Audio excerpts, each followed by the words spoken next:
Welcome to Sweet Life Beat Life. We hope this video helps. You will start by preparing Windows 11 and installing Node.js so you can run JavaScript outside the browser. First, confirm your system type and make sure Windows updates are applied.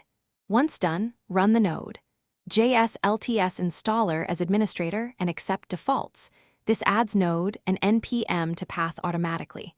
Make sure developer mode is enabled only if you plan to run unsigned scripts. After the installer finishes, close and reopen your terminal so environment changes take effect.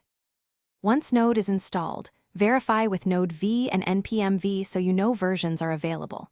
Then create a project folder and inside it create app.js, write console, log hello JavaScript on Windows 11, and save. Open your preferred editor. Notepad is fine, but Visual Studio Code gives syntax highlighting and terminal integration.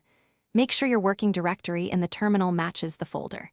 If you want package management, run npm init to create package JSON, which prepares the project for dependencies.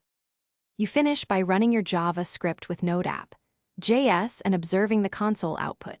If you need one-off CLIs, use npx toolname without global installs. For project workflows, add scripts to package JSON and run them with npm run script name.